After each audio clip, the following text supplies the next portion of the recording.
Leadership, आज का हमारा टॉपिक है लीडरशिप। लीडरशिप क्या होता है? तो लीडरशिप एक प्रोसेस होता है जिसके थ्रू एक लीडर प्रभावित करता है लोगों को, अपने सबॉर्डिनेट को, ताकि वो क्या कर सके, अपने काम को समय पे समाप्त कर सके और अपने गोल को अचीव कर सके टाइम पे। दूसरा हमारा इसमें हम लोग पढ़ेंगे फीचर्स क्या होता है।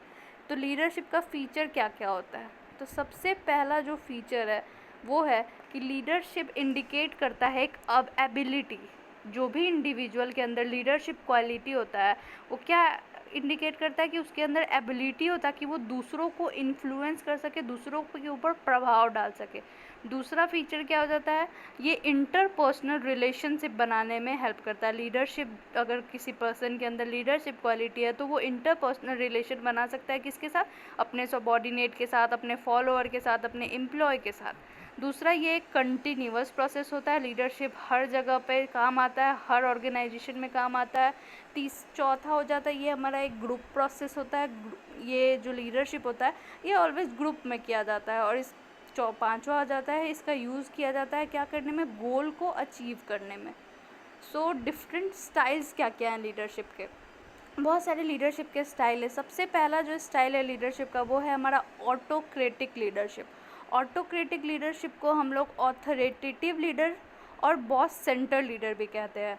ऑटोक्रेटिक लीडरशिप में नाम से ही पता चल रहा है कि एक सिंगल बॉस होता है, वही सारा डिसीजन लेता है। ऑटोक्रेटिक लीडरशिप में एक सिंगल बॉस होगा और वो सारे डिसीजन को लेगा। और इस टाइप के लीडरशिप के अंदर कंप्लीट कंट्रोल किसका होता है, लीडर का, अपने सबॉर्डिनेट के थ्रू।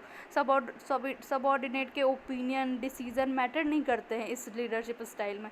इसके अंदर एक लीडर होता है, उनके अंदर ढेर सारे सबॉर्डिनेट काम करते हैं और सारे सबॉर्डिनेट अपने लीडर को फॉलो करते हैं।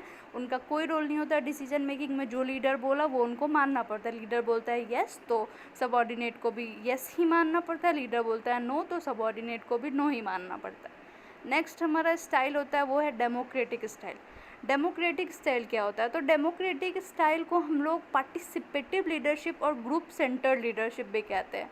ठीक है, democratic leadership is also known as participative leadership and group center leadership. Participative नाम से ही पता चल रहा है क्या कि इसके अंदर जो हमारे लीडर होंगे वो क्या करेंगे, वो डिसीजन लेने में अपने जो भी सबॉर्डिनेट होंगे उनसे कंसल्ट करेंगे और उनका भी पार्टिसिपेशन इस लीडरशिप में मैटर करता है। मतलब जो भी सबॉर्डिनेट है वो डिसीजन मेकिंग में पार्टिसिपेट करेंगे और लीडर और सबॉर्डिनेट दोनों कंबाइनली मिल के डिसीजन लेंगे। इस लीडरशिप के अंदर लीडर क्या करता है, अपने पावर को डेलीगेट, मतलब अपने पावर को अपने सबऑर्डिनेट को बांट देता है। जो भी लीडर के पास पावर होता है और उनके भी ओपिनियन को समझता है और उसके अकॉर्डिंग डिसीजन लेता है। मतलब जो भी मेजोरिटी का ओपिनियन कहेगा उस चीज़ को फॉलो किया जाएगा। जैसे हमें पता है इंडिया के अंदर भी क्या चलता है, डेमोक्रेटिक सिस्टम ही चलता है।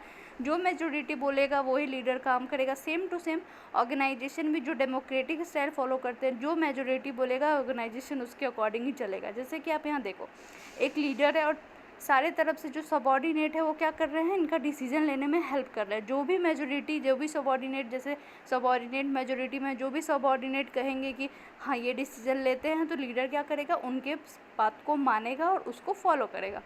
लास्ट हमारा आता है free rein leadership. Free rein leadership क्या होता है? तो फ्री रेन लीडरशिप को हम लोग लेजेस फेयर लीडरशिप भी कहते हैं।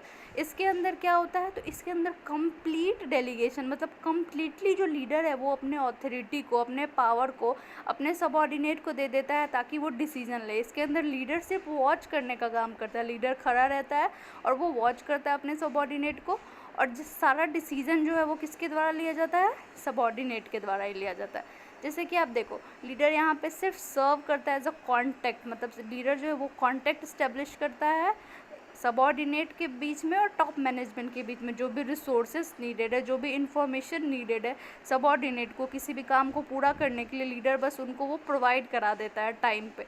लीडर का यहाँ पे वही काम होता है।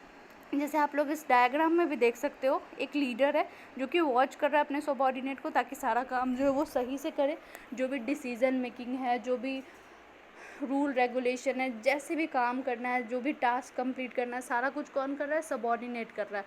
सबऑर्डिनेट यहाँ पे क्या करता है? देखता है कि सारा काम सही से हो, डिसीजन ले। लीडरशिप वहाँ उनको वॉच करेगा और टाइम पे उनको इन्फॉर्मेशन प्रोवाइड कर देगा और रिसोर्सेज प्रोवाइड कर देगा जो कि उनको ज़रूरत है उस काम को अचीव करने में और उस काम को पूरा करने में। तो ये हमारा हो गया डिफरेंट स्टाइल्स ऑफ लीडरशिप और डिफरेंट